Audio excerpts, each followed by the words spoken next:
Hello, John Talley here, back at the Partzilla studio for a little bit of a live session. We're going to do a little Q&A for about 25, 30 minutes, and then this will actually be my last transmission for the year, no pun intended. So you won't get to do this until after the first of the year. So you better go ahead and send them in now so I can try to get you answered. Well, we've got a couple that are starting to come in, but I had one that came in at the end of last week's session, so I want to start off with it. Robert, I'm not going to try to pronounce your last name, and he says, I had some mouse problems with the chewed wires. I taped the wires that I could see that had missing insulation. Also, I replaced the battery since I have a 5-year service on the existing battery. With the new battery in place and the wires taped back up, the bike would not start, but I could hear the solenoid clicking. The lights work, but the engine won't turn over. Just prior to this, I had an incident where the engine failed to start. It started fine when I drove it in the garage and discovered the chewed wires. Do you think I need a new starter? How much does one cost for a 2007 Rancher 420, and are they hard to replace? Well, you asked the right question at the right time. We just did that exact testing procedure on this TRX 420 that's behind me, and I believe it was released either yesterday or today. So if the guys would put that link in the chat, go there and I can walk you through step by step how to determine if it's your wiring or the starter or the solenoid or maybe even your battery. So check that link and then let us know what you find. All right. Daniel's asking me, hi John, I'm having shifting problems on my Honda 4Trax 250. It's only when the ATV is stationary, it's like it jams until I roll it back and forth and get it to click down properly. Any ideas? It really wouldn't matter if it's a manual shift or one of the electronic shift ones where it's in the handlebar.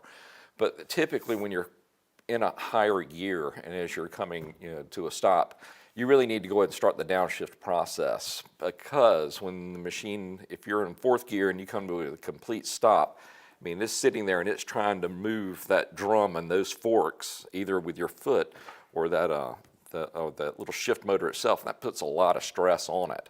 But yeah, you're right. When you're in an upper gear and it comes to a stop, you usually have to rock it back and forth to where you can get that shift drum to rotate back around to get the cogs in the right position. So is there really anything wrong with it?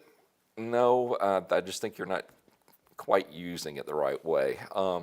If it's just really hard to shift, you may want to consider upgrading your oil. I mean, the standard GN4 oil, it's made, that's what it was delivered for. But as they get a little older, maybe you need to upgrade a little bit. And I would suggest going to the GN4 that's in the gold bottle. And I think that little 450 or that little 250 only holds a quart anyway, so may want to give that a shot. All right. Tack has asked me, John, have you ever ridden a TRX 250R? And what did you think about it? Of course I rode a three-wheel machine of death. I mean, I'm a child of the 80s.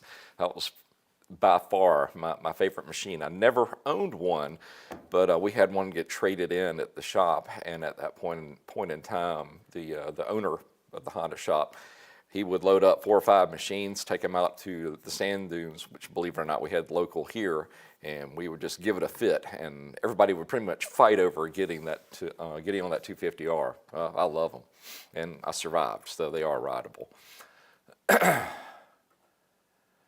All right, Anthony's asking me, have you ever used Can-Am's Buds software? Is it easy to use? I do repair work on the side and see a lot of Can-Am's, and I'm looking into purchasing. And actually, I don't have any experience with the Buds software.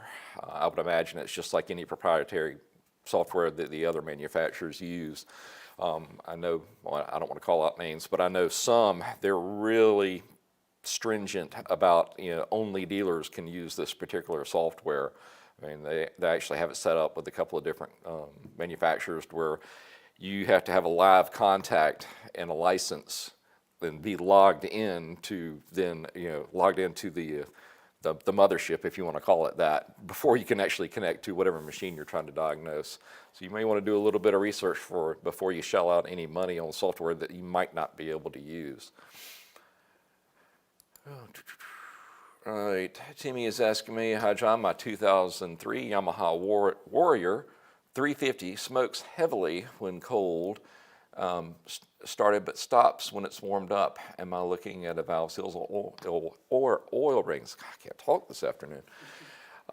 It could really be either one, and the only way you can really determine without taking it apart is to do a leak down test. And if you've never used a leak down tester before, it actually you take the engine, you put it at the top dead center, but you have to hold the crankshaft, still. Well, hopefully on the side of you've got an access port where you can hold it still. Then you connect the air pressure to it, and it's got a gauge, and you set it to 100, and whatever you lose, that'll give you how much blow by or potential if you're running into an issue with the valves of the valve seals. But long way of explaining that is with it pressurized, you should be able to hear, or you might be able to hear it actually going past the rings versus going up through the valves, and that'll tell you which direction you may be losing your oil in.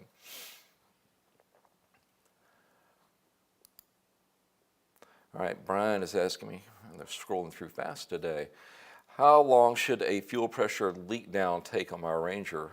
Right now mine drops almost immediately with a brand new fuel pump and fuel injectors just installed.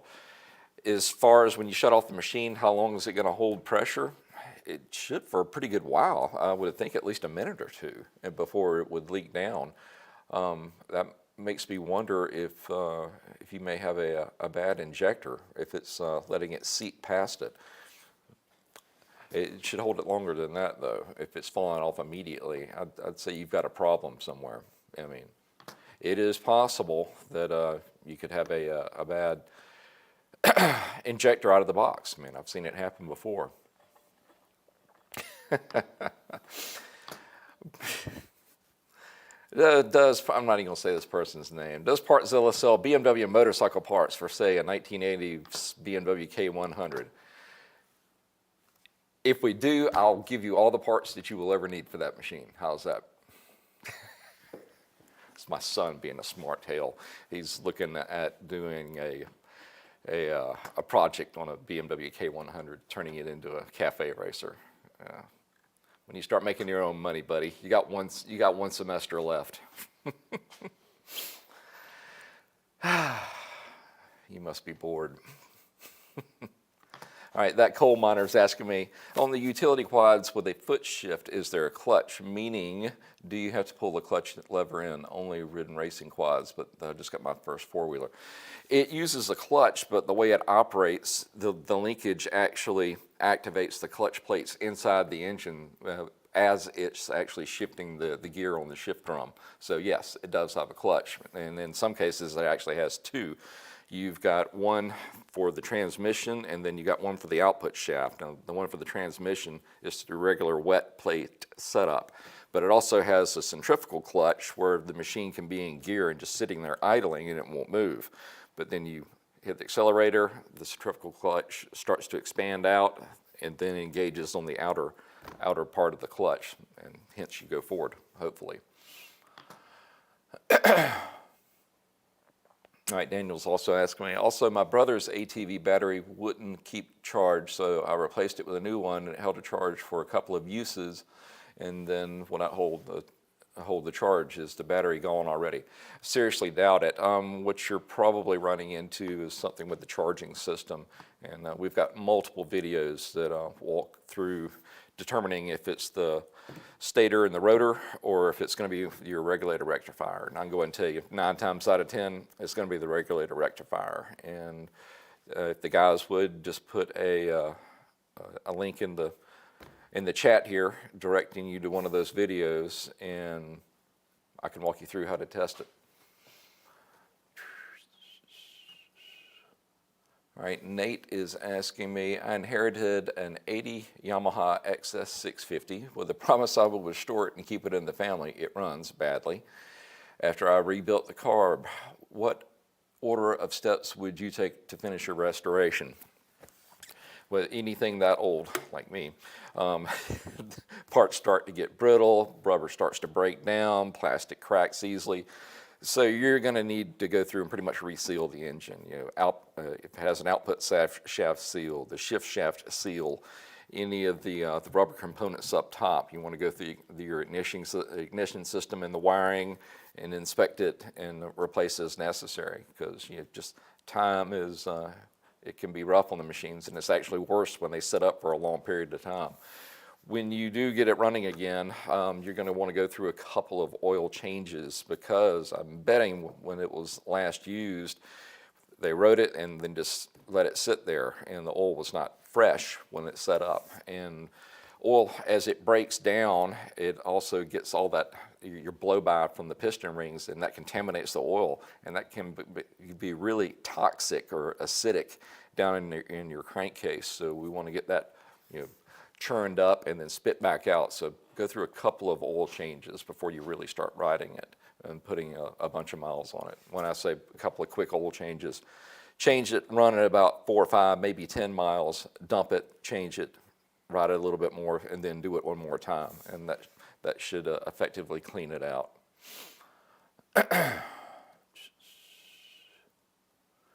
All right, Luca's asking me, Suzuki LTZ starts, runs, gets running temp, and then stalls. And you're telling me that it cuts off. All right, that could be a multitude of different problems. This will be a shot in the dark, but I ran into this on a little Badger 80 of all things. It would crank up and run fine, and then you'd ride it for 2 or 3 minutes, and then it would die off. And you're like, what in the world's going on here? And it ended up being a stuck check valve on the fuel tank vent. So let's start off with something simple. Go check that out, make sure that it's not stopped up. Or Southwest Georgia, we have these little pesky insects called dirt daubers that actually cram mud and water and dirt up inside the tube and stopping it up. So check your vent first before you start ripping into it.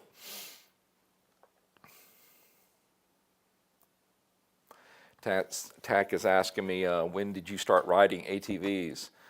Well, I started in 78, an ATC 110. ATVs, as soon as they came out. When did I first ride a motorcycle? Well, I was 4. And Evan, why don't you get behind the camera for a second? I was 4 years old, and it was that machine over there. That exact machine. But as you can imagine, a 4-year-old's legs wouldn't quite get down to the pegs on it. So I would ride around in first gear in the backyard, just round and round and round. And when I got ready to get off, I'd blow the horn, and my dad would walk out in the yard, walk up next to me, and grab the handlebars. All that worked great until I ran it out of fuel, and I was just blowing the horn on the way down. But no harm done, and as you can see, it's still in one piece. But when did I start riding ATVs? The day they came out, basically. So a long time. All right, Dom is asking me, why do 4-stroke pistons have valve cutouts even though the valves never hit the piston? Well, that's the reason they don't hit the piston in some cases, because especially on your higher performance machines, I mean, it gets really close. So they may have done that in a perfect timing. They have to be cut out, or if it's a non-interference engine, even if you broke a timing chain and the valves stopped, hung open, the piston would still clear it. So that may be the case. I know that on some, especially automotive applications where they use timing belts that are just fabric, or not fabric, but not metal. I can't come up with the right word for it right now. But they'll make a non-interference engine to where the piston can't hit the valves even when they're completely held open.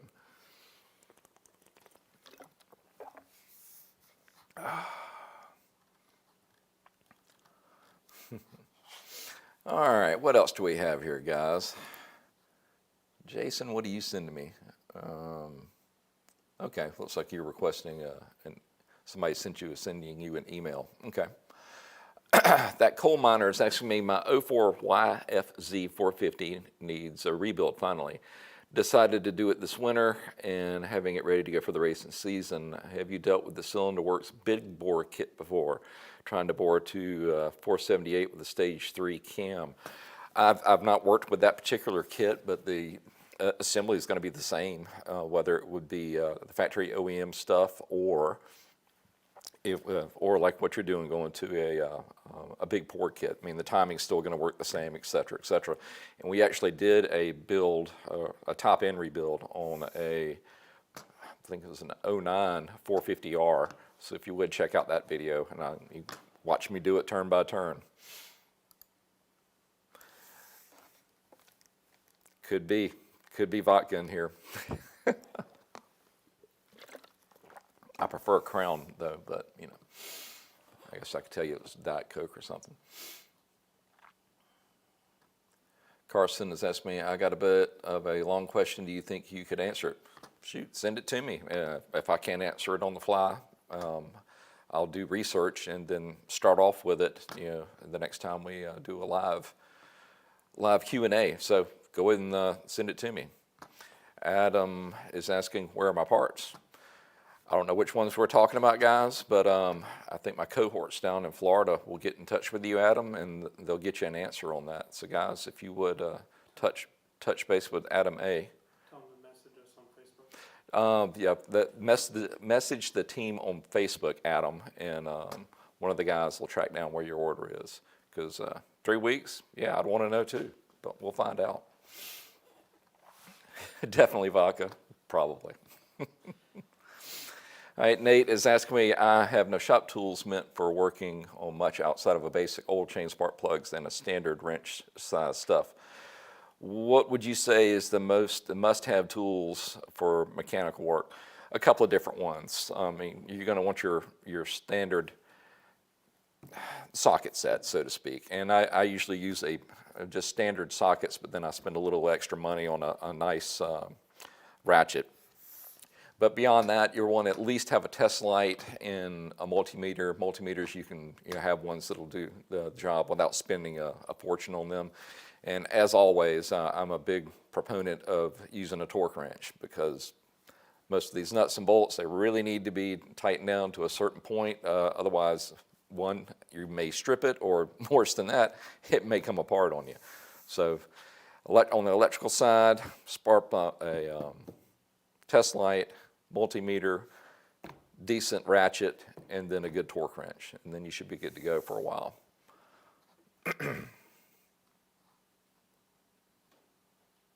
Okay, Matib is asking me, is cleaning the internals of an engine by running on diesel instead of a good oil a good idea? I wouldn't recommend that, but I know in some cases that is a last-ditch effort to clean out an engine that hasn't been maintained properly, what you can run into either by mixing in diesel with your oil or some of those engine cleaning kits. They almost work too well, and they break up and scrape down all the sludge that's built up in the valve covers or in the engine internals, and guess what? Then it stops it up completely and trashes your engine. How do you really need to do it? Pull the engine apart if you want to get it done correctly, to get it cleaned back up. Then just maintain it properly. And I've got cars with 100,000+ miles on them. You open them up, and you'd swear I just built them yesterday. All about maintenance. All right, Carson says, I got a 7 Grizzly 350 with almost 4,000 miles, and it's starting to get to the point where it just needs to be completely rebuilt, but I just don't want to spend the money on an old worn out four-wheeler. Why not? And go ahead and rebuild it, and that way you know exactly what you've got going forward. I mean, and you can get another 4,000 miles out of it. Now, if you're just wanting something new, I mean, go ahead and trade it in, but you're talking to a guy that still has his first motorcycle, so I may not be the one to tell you that it's time to trade. But I have no problem riding older machines and rebuilding them. It's fun.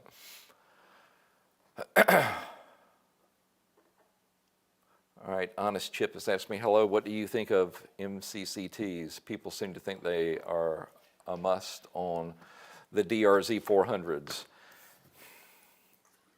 Honestly, I don't know what you're asking me. I don't spend a lot of time on the forum pages with the DRZ 400s, man. They have a cult-like status. And I wish Garrett was here, their videographer, presenter, because I know he owns the DRZ 400, and that is definitely in his wheelhouse. So I'll get him to chime in next time around on the MCCTs. So guys, if you would make a note on that, and we'll get Garrett's opinion. Who knows, maybe he can lead off 2021 with me, and we'll start off with that question. Seiler is asking me, is there a way to split a crankcase without a case splitter? It's hit and miss. I've seen them to where they basically, you could just hit a couple of the pry points and they would separate. And I've had them to the point where I had the splitter on there and I thought I was going to break the thing. So it really depends on the machine, and sometimes it can be that specific engine. Some of them come apart easy, some of them don't come apart easily at all. But to answer your question, can you do it without one? Yes, but resist the temptation to cram any type of prying tool in between the cases, because if you damage those edges, well, it's not going to seal back up right. And you run the risk of breaking the cases. But we'll talk about that some other time. All right, and Carson's asked me, I've been leaning towards a Grizzly 700 or Can-Am Outlander 570, and I have an ease of maintenance heavily in mind. What would you recommend? Out of those two machines, I'm more toward the Grizzly 700. Its design has been around for a long time, and Yamaha has a winner with that one. There's no doubt. It was in the 700 we did a series of videos on. It was really simple to work on, and it's a very solid machine. So I would lean toward the Grizzly 700.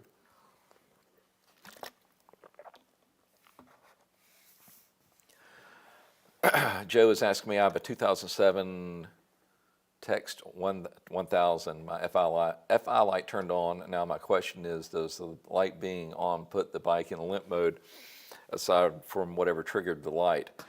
It's potential that your FI is telling you, hey, I've got a problem, and it thinks it's significant enough to put the machine into safe mode or limp mode. And you won't know until either A, if you can get the readout to tell you what code it's actually throwing, or you may have to take it to the dealership and let them plug it in and tell you what the code is, because it could be one of a dozen different possibilities. Braden's saying, I rebuilt my 400 watching your videos. Well, good. I'm glad we could help. That's why we're doing all this stuff. All right, Levi's asking me, hey guys, what rear shock brands are the best? Öhlins, Wilbur's, Penske. I've always been a big Öhlins fan, so can't go wrong with that. Danny's asked me, on a 2008 Honda Foreman 500, are 28s too big for stock gearing?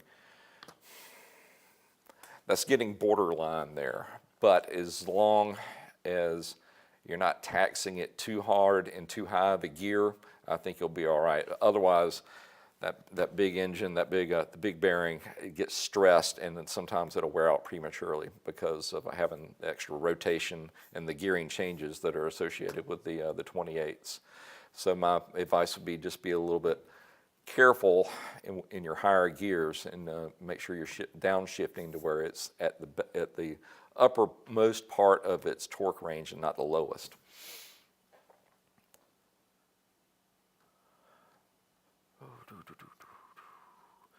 All right, Honest Chip was saying manual cam chain tensioners, okay, versus automatic. What do I think about manual versus automatic? Well, with the manual, you can get it better dialed in, especially if you're degreeing a cam to where you know that cam's going to be exactly where you want it to be, because with a automatic tensioner, it'll vary a little bit because there is some give to it. So in a high performance application, yes, I would rather have a manual versus an automatic cam chain tensioner. All right, Jacob has asked me, is there a way to help a 2014 Honda TRX 400X idle and warm up better in the cold? Or are you saying that it's not run, it would want to cut off? Well, in that case, just keep your finger on the throttle a little bit to help it along. That, and maybe you could bring up your idle speed just a tick, to where it would come up sooner. All right, Tack is asking me, I'm not going to answer this one. What's your favorite of the big four, Honda, Yamaha, Suzuki, or Kawasaki? I've owned all four, and it really depends on which type machine we're talking about and the year, but I've had favorites of each of those four, depending on the year and the application, whether it be a sport ATV or a utility ATV or a sport motocross bike. It's all over the place. So I pretty much like all of them equally, but I just have my favorite machines within each manufacturer that I've had over the years. Ian is asking me, could a blown head gasket result in a power loss? I have a 400EX and there's a leak out of the gasket, and I'm not sure if that's why I have power loss, if I need to do the top end as well. Well, yes, because basically an engine is an air pump, and that's all it is. And if it's leaking, then it's not going to be producing power like it's supposed to be. And I'm pretty sure we did a top end rebuild on the 400EX, and that was back at the old shop. But the process is still the same, so if you would go back and look at the playlist for the 400EX, and we did a full tear down and rebuild on the top end on it. Well, all right, guys, there went 30 minutes again, and as I said in the beginning, this is going to do it for me for the year. So I just want to say thank you to everybody that have survived this year with us. Good grief. Hopefully 2021 will be a little bit better. And I just want to say thank you to everybody, and I look forward to seeing y'all in the new year. Y'all have a Merry Christmas, Happy Hanukkah, Happy Kwanzaa, whatever way you want to celebrate, and then a Happy New Year as well. Y'all take care, and God bless.